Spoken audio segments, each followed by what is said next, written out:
Hello guys welcome back to my channel.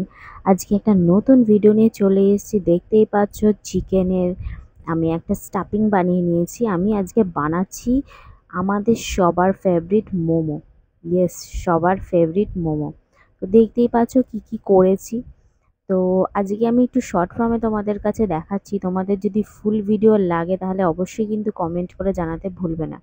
তো আজকে short ফর্মে আমি কিভাবে মোমোটা তৈরি করেছি তো তোমাদেরকে দেখালাম। তো দেখতেই পাচ্ছ এরকম স্টিমার তো একটা লাগেই, আর তোমাদের যদি না থাকে ঘরোয়া কিছু দিয়েও করে নিতে পারো, নো প্রবলেম। বাট আমি এরকমভাবেই মোমোটা বানাই।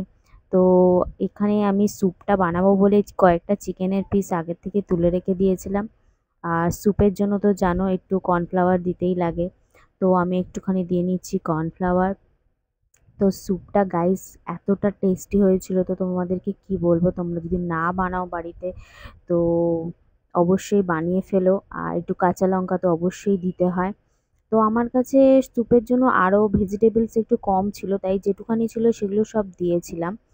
আর এদিকে মোমোটা আমার রেডি হয়ে গেছিলো। তো এখানে আমি একটু সসটা আমি আমার নিজের স্টাইলে বানিয়ে নিচ্ছি, একটু রসুনটা কুচি করে আর বাড়িতে যে সসটা ছিল সেটার মধ্যে দিয়ে দিলাম, কারণ রসুনের গন্ধ ছাড়া গাইস মোমো একদম অসম্পূর্ণ। আর যতটা পারো ঝাল সস টাইপের খাওয়া যায়।